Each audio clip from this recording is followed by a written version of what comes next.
É o seguinte, o que é luz progressiva? Ok. Bom, vamos fazer o seguinte, nós vamos responder mostrando o que eram trevas, Ok, para que depois a gente entenda o que seria a luz. Eu vou ok. pedir para a Jaqueline aí me ajudar aí, projetar, por favor, Jaqueline, umas imagens aí, para a gente entender um pouco daquilo que nós falamos aqui, até para Ok. ficar claro para as pessoas, né? Porque às vezes a gente ouve, né? E não entende, né? Uhum. Assim, só ouvindo, né? A gente precisa ver às vezes para entender. Então nós temos aí, né, por exemplo, a projeção da divisão de como ficou o Império Romano após a sua queda no ano 476. Segundo a história, né, os historiadores, e a profecia de Daniel, do capítulo 7, ele seria dividido em 10 grupos, né, e principalmente originários de bárbaros, né? Nós temos aí, né, esses grupos Que lá, são os 10 chifres. que seriam 10 chifres representados ali, Uhum. que seriam esses grupos que estão mencionados ali na Europa, que era o Império Romano, que Ok. ficava ali. E aí, passando, pode passar, por favor? A profecia vai dizer, né, que esses grupos, eles acabaram se dividindo aí e alguns acabaram saindo por alguns motivos ali, que nós vamos perceber agora. Então, aí a Europa ficou dividida assim, né? O reino dos saxões, dos francos, dos visigodos, que são os godos do oeste, e os ostrogodos, que são os godos do leste, né? Os burgundinos, os vândalos, né? E o Império Romano agora continuava ainda, mas já no Oriente, não era mais no Ocidente.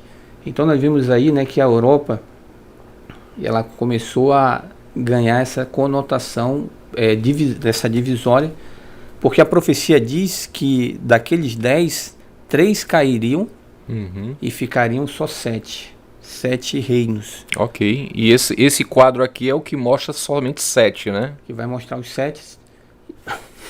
Desculpa. Mas desses aí, alguns ainda estavam atrapalhando a Europa. Por exemplo, não sei se você vai lembrar, atrapalhando o estabelecimento do poder religioso político. Ok. Por exemplo, os godos, dividido em visigodos e ostrogodos, eles eram cristãos arianos. Ah, ok. Eles não acreditavam na humanidade de Cristo. Ok. Aliás, Eles eram eles não acreditavam na divindade de Cristo. Eles eram antitrinitarianos, então, né? Não colocaria dessa forma, porque eles poderiam até... Eu não estou lembrado exatamente se era essa questão, mas uma das coisas que eu consigo me lembrar é que eles não aceitavam a natureza divina de Jesus. Jesus era só humano.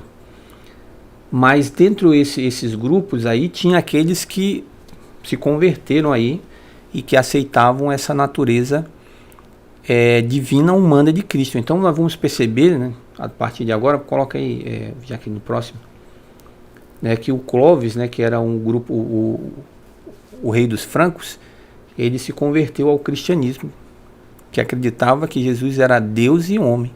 Ok. E aí ele, portanto, ia se levantar contra aqueles, olha, uma guerra entre os povos bárbaros, mas agora através do quê? Entre os povos cristãos, entre aspas, entre aspas, né? Aqueles que acreditavam no arianismo e aqueles que não eram arianos. Então agora estavam se degladiando aí. Pode passar. E aí o Clovis, né, se batizando no ano 506, né?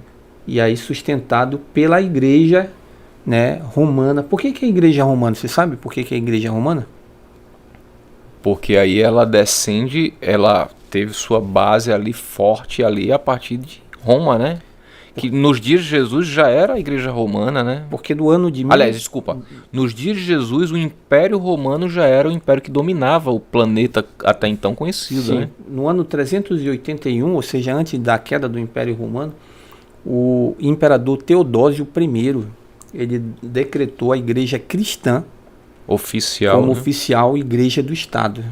Ok. Então agora era a igreja. Aí foi a união da igreja romana com o Estado, com Exatamente. A política, né? Olha aí o barco furado aí, né?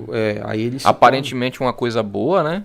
Aparentemente uma coisa boa, mas essa é uma visão do imperador Constantino, que algum tempo antes né, se tornou cristão também, o Ok. imperador romano. E aí o Clóvis agora se torna um cristão romano, Uhum. um cristão romano para perseguir os cristãos arianos. Pode passar, por favor. E aí nós vamos ter aí, ó, uma nova divisão aí, né, os francos, os ostrogodos, o Império Ocidente, e ali no Império Romano do Oriente, que está bem do nosso lado aí, do lado esquerdo ali, né? Lado direito? Lado direito?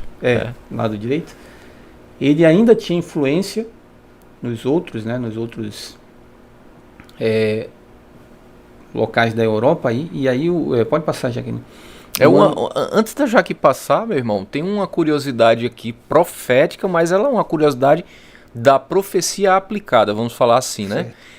Que o cenário bíblico, né, o berço bíblico, o berço profético, ele sempre está ali para o lado mais ao Oriente, e ao longo do tempo, o tempo vai passando, o cenário vai vindo para o lado esquerdo, ou seja, para o Oriente. É interessante essa curiosidade aqui, né, profética. Você perceber em verde aí, os arianos, ele tinha uma grande parte.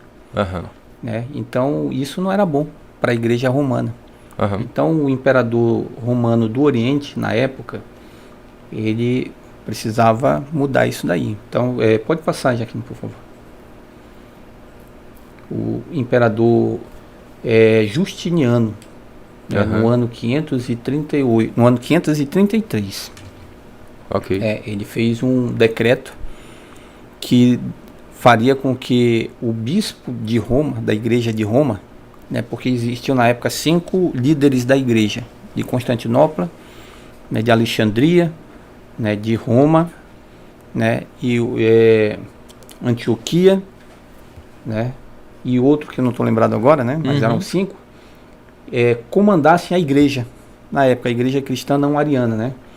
E aí, como Roma sempre foi a capital, né, do império, e aí ela prevalecia, e tinha um bispo lá, né, o Justiniano, no ano 533, ele disse, não, através de um código, ele deu ordem para que a igreja pudesse seguir só um. Todas as igrejas seguissem só o bispo de Roma. Certo. Só que lá na área, como nós vimos ainda há pouco, quem que dominava lá? Eram os arianos. Então ele não tinha predominância lá, não tinha como mandar. Quem mandava eram os arianos. Clóvis, os francos ainda estavam lá em cima. Então o que aconteceu, né? O Justiniano foi lá e, através de um general chamado Belisário, ele conseguiu uma guerra, se eu não me engano, de 20 anos contra os ostrogodos, os godos do leste, que ficaram na Península Itálica, né? Ele conseguiu expulsar eles de lá de Roma no ano 538. Ok. Né? Então, a partir do ano 538, o bispo Ah. de Roma passa a ter domínio, né, sobre a igreja, mas vejam bem que era uma igreja agora unida ao Estado, poder político e religioso. Sim. Aí o que vai acontecer? Esse é o clássico, né, o famoso totalitarismo, né? Se nós formos levar em consideração que a igreja foi perseguida por 1260 anos, então esse período de que, se formos levar em consideração o início do decreto do Constantino, quando realmente aconteceu, ele se deu no ano 533, mas realmente entrou em vigor... Justiniano, né? Justiniano. Entrou em vigor no ano de 538, porque foi nesse ano que o Belisário, o general dele, conseguiu expulsar os ostrogodos de Roma. Ok, então século V, né? Século V. Então, se nós formos considerar 1260 anos aí, nós vamos chegar até o ano de 1798. Ok. Vale salientar que nós temos aqui algo que as páginas da história não vão mostrar aqui, né? Não é uma, como é que eu digo assim, não é uma literatura vasta, nem é uma literatura histórico-acadêmica, vamos colocar assim, tá certo? Mas no ano de 1700, entre os satanistas, eles sabem, né? Eles afirmam, aliás, eles reconhecem, eles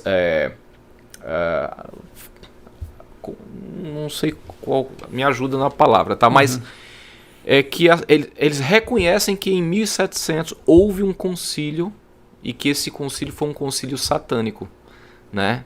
As hostes caídas, as hostes malignas se reuniram para discutir um projeto de dominação mundial e como que fariam isso, qual que seria o cronograma, quais que seriam as bases dessa ação, né? Ok. Então foi em 1700, por volta disso, então no século 17, né? Ok, pode passar, Jaqueline, por favor. Então nós vamos ver que o quadro da Europa ele vai mudar. Agora quem que passa a assumir todo a Europa é o Sacro Império Romano, Ok. né, que antes era dos ostrogodos que foram expulsos, Aham. né? E como nós vimos aqui, alguns grupos que foram expulsos, né? Uhum. Daqueles 10 foram os que foram aniquilados, na verdade. Foram os vândalos, os erulos e os ostrogodos, Uhum.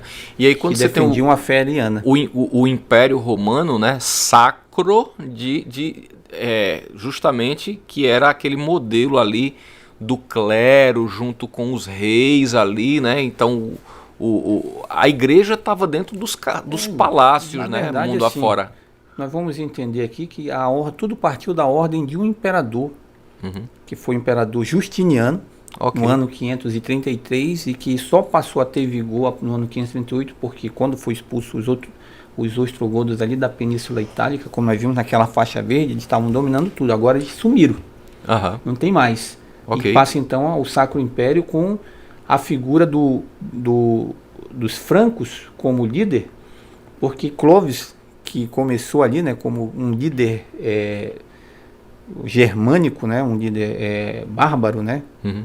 e os seus herdeiros depois, né, dentre eles o maior de todos, que foi um do império, né, que foi Carlos Magno, né, Ok. que estabeleceu todo esse império aí, onde dominou durante todo esse período. E quem comandava era esse império durante mais de 1000 anos. Ou se você fosse contra esse império aí, isso, veja que a gente precisa entender aqui que isso daí não é um contexto bélico, é um contexto político-religioso. Ok. Porque a profecia diz que mudaria o tempo e a lei, Ok. e os santos seriam perseguidos. Todos aqueles que se levantaram contra o Sacro Império foram mortos, foram Aham. perseguidos. Ok. Ok, pode passar, Jaqueline, por favor. E aí, para nós concluirmos, por volta do anos 700 ali, já nos séculos 18, né, uma confederação, né, chamada Confederação do Reno, ele começa então a se levantar, né, como um dos defensores, né, da Confederação do Reno. Nós temos o general Napoleão, né, ele não era ainda Aham. imperador, ele era general, né. Então na Confederação do Reno, né, ele começa então a mudar o quadro daquilo que era o Sacro Império, começou então a cair, e aquele que está em vermelho são as conquistas napoleônicas, Ok. né? E ali aqueles que estão listrados ali foram os territórios anexados, né, posteriormente. E um desses territórios anexados ali, se você ver bem do lado na Península Itálica, ali está Roma, né? Ok. Tô vendo. Ou seja, no ano de 1798 ele mandou um general dele lá, que agora não era mais o Belisário, que era do Justiniano, Aham. agora era o Berthier. Ok. O general Berthier foi lá e diz: olha, a revolução, né, que começaram em 1789, né, ela vai tomar de conta de tudo, e agora nós vamos acabar com a monarquia, nós vamos ter agora a república. Ok. Vocês têm que se tornar a república. Aham. E na época o líder naquele local era o Papa Pio VI. Sexto. Ok. Ele se recusou Ok. a seguir a imposição, imposição de se tornar república, porque ele perderia todos os seus direitos, tudo aquilo que foi conquistado por ordem desde Justiniano, né? Ok. No ano 538, quando passou a ter vigor, até 1798, ou seja, se passaram 1260 anos. 60 anos. E a Alguma coisa tinha que a acontecer, profecia né? disse 1260 anos. Ok. E ele não concordou, e aí o Berthier prendeu ele, levou ele cativo e ele morreu preso. Então, Morreu. E aí acabou aqueles poderes então que tinham. a liberdade que era restrita até ali, a liberdade religiosa, poder ler a Bíblia, poder divulgar. Até 1798. Ok. Deus disse até 1798 E a gente fica maravilhado porque Deus está no controle da história. Amém. Ele falou 600 anos antes disso começar a acontecer. Tem uma coisa interessante aqui, é que o Império Otomano agora está se preparando para cair também, né? Isso aí nesse contexto da história aí, né? Mas não é o contexto de hoje, né? O que a gente precisa entender é que isso trouxe esperança para os cristãos. A lição ela vai tratar da estrela da manhã, da reforma, né?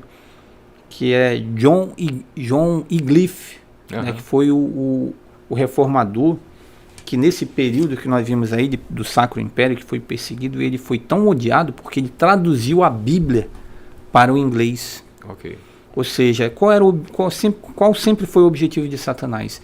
É esconder e tirar a Bíblia do povo. Então, durante 1700 anos, a Bíblia foi tirada do povo. A Bíblia foi traduzida inicialmente por Lutero para o alemão, né? Mas antes, o John Wycliffe, por volta do ano 1300, ele traduz para o inglês. Ok, então ela vai para o inglês, do latim para o inglês, né? Não, o latim era a língua oficial do Império. Uhum. Então, as pessoas não entendiam o latim. Muitos não entendiam. Então, só quem entendia a Bíblia eram os líderes, né, religiosos. O povo comum não tinha conhecimento da Bíblia. Então, quando se decidia fazer com que a Bíblia chegasse na língua do povo, as pessoas eram mortas e perseguidas e mortas. Okay. Então, a gente precisa entender que tudo que nós mostramos aqui é aquela guerra que começou no céu, que se estendeu para a terra e que continuou durante 1260 anos, que Deus disse que lá em Daniel capítulo 7, verso 25, seu povo seria perseguido, e que hoje a gente não entende por que existem tantas religiões, né? E que na verdade nós vamos perceber isso nas próximas lições. Na próxima lição nós vamos perceber um pouquinho melhor sobre como então a verdade que passa agora a brilhar, né? Ou como você fez a pergunta, né? A luz é progressiva, então em um período que as trevas já estavam bem firmes, né? As trevas espirituais, né?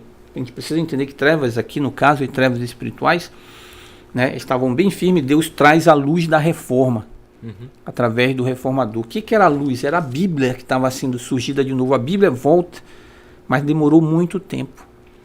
Demorou desde 1300 ali, né, quando ele começa a traduzir, até, nós vamos ver nas próximas lições, até quando começam a ter várias impressões, né, mais de 300, 500 anos, né, e até chegar nos nossos dias, como nós temos hoje, demorou 1000 anos.